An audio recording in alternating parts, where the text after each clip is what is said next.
김민하 기자, 오늘 주제는요?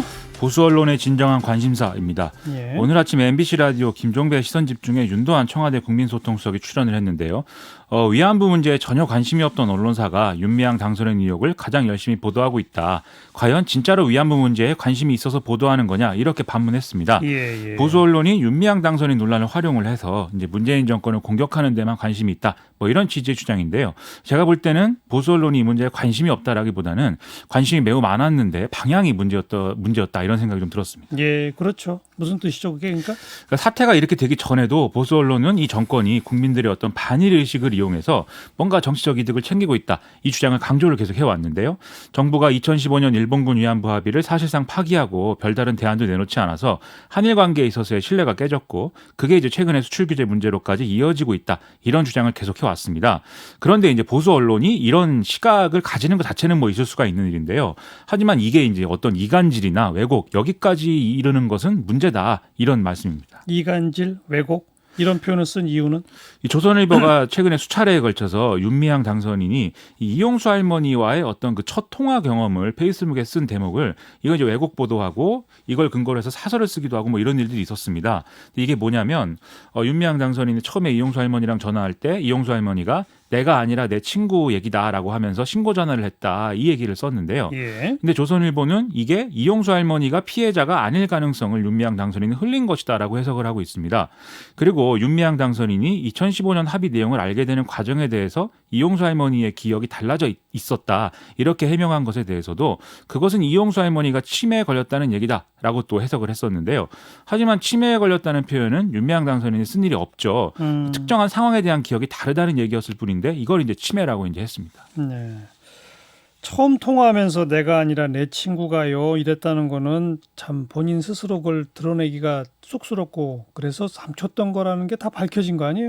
그렇죠. 이 당시만 해도 자기가 이제 그 일본군 위안부 피해자라는 사실을 밝히는 게 어떤 사회적 억압의 대상이 되고 남들의 어떤 시선을 받아야 되니까 꺼릴 수밖에 없는 그런 분위기가 있었던 거죠.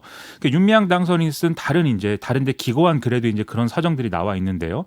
이용수 할머니가 처음엔 친구 일이라고 하더니 곧 자기 일이라고 고백했다, 이런 거였습니다.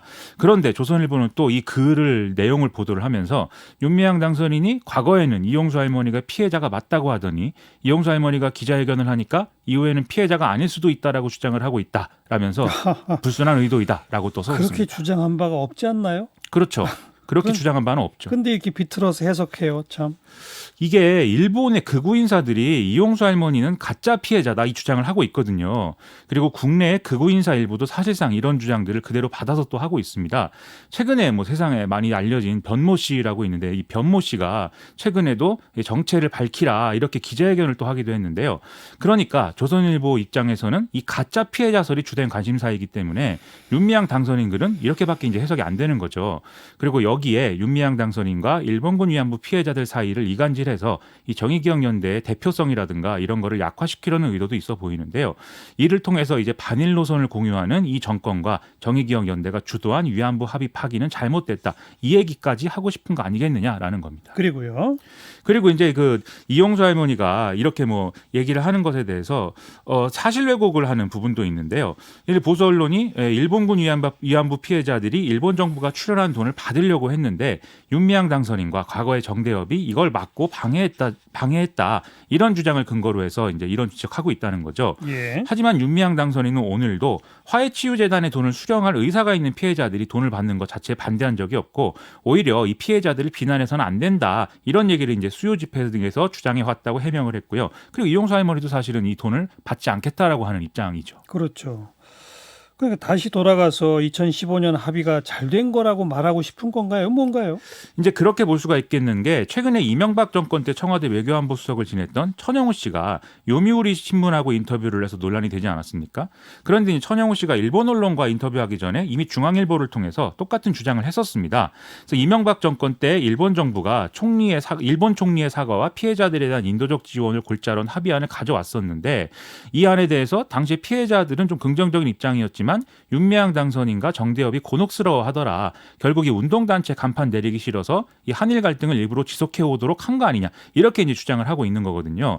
하지만 이 주장의 근거는 윤미향 당선인의 표정이 곤혹스러웠다는 거 이것뿐이어서 근거가 이제 빈약하죠. 이명박 정부 때 합의가 안 된 진짜 이유는 뭐라고 알려져 있죠? 이게 일본 정부가 이제 돈을 내겠다고는 했지만 이 돈이 자신들의 어떤 책임을 인정하고 법적 배상을 하기 위한 그런 성격이 아니었기 때문인데요.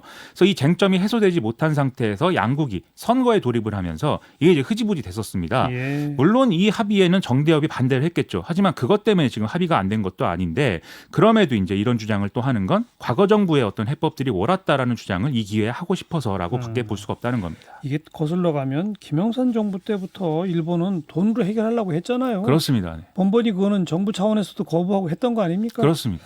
계속 보수 언론이 이런 주장을 거듭하는 이유가 뭘까요? 이게 옛날부터 이런 보수 언론들이 뭐 친일이라서 이런 주장을 많이 하지만 제 생각에는 이걸 또 단순하게 친일 반일 이렇게만 갈라서 볼 문제가 아니라는 생각이 듭니다. 이 보수 세력의 주장은 일본하고 친하게 지내야 안보, 경제적 측면 이런 데서 이제 이득이 많다 이런 건데요.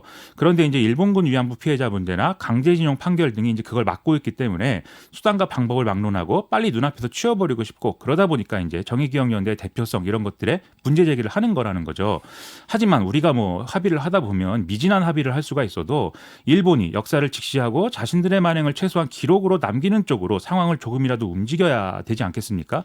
이 만행을 역사에 남겨야 이제 인류의 교훈이 되는 거고 그래야 다시는 이런 일이 일어나지 않는 거니까요. 예. 우리가 국가적 이득을 위해서 일본이 자신의 과거를 잊어버리는데 면죄부를 줄 수가 없는 것이기 때문에 이런 보수 세력들의 주장은 잘못됐다 이런 생각이 많이 듭니다. 네. 자, 다음 주제는요. 트위터로 흥한 트럼프는 트위터로 망하고 트럼프로 흥한 트위터는 트럼프로 망한다인데요. 이건 말장난 같네요.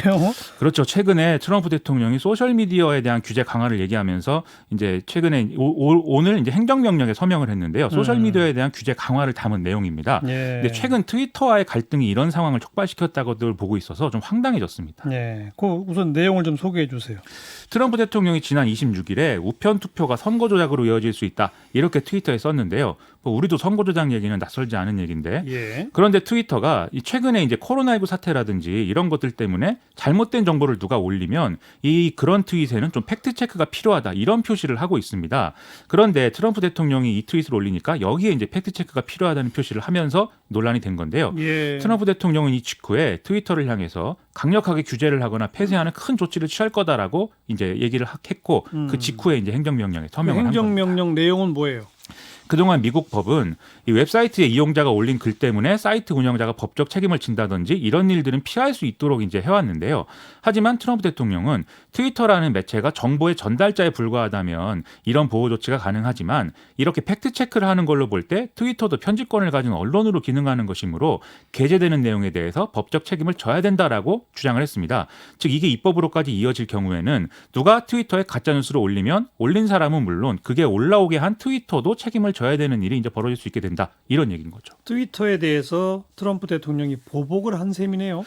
그렇죠. 자기가 원하는 대로 되지 않으니까 권력을 활용해서 보복하는 거 아니냐. 이런 얘기가 안 나올 수 없겠는데요. 좀 특이한 것은 트럼프 대통령이 언론의 자유를 지키기 위해서 내가 이런 결정을 했다. 이렇게 설명을 하고 있다는 겁니다. 그건 또 무슨 얘기죠? 트럼프 대통령은 기성 언론이 자신의 주장을 제대로 다루지 않는다. 이런 이유로 트위터를 통한 직접 소통을 중시를 해왔는데요. 즉 본인이 트위터를 사용하는 게 자기 입장에서는 이제 언론의 자유였던 거죠.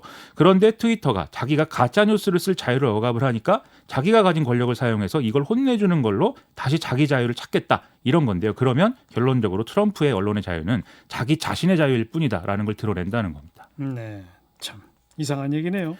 그렇죠. 이게 이제 포퓰리스트 논리의 전형이기 때문에 우리가 이런 것들은 타산지석으로 삼아서 이런 지도자 잘못 보면 어떻게 된다는 걸 교훈을 확실히 이제 남겨야 될 것 같습니다. 네, 여기까지 김민아 기자 수고하셨어요. 고맙습니다.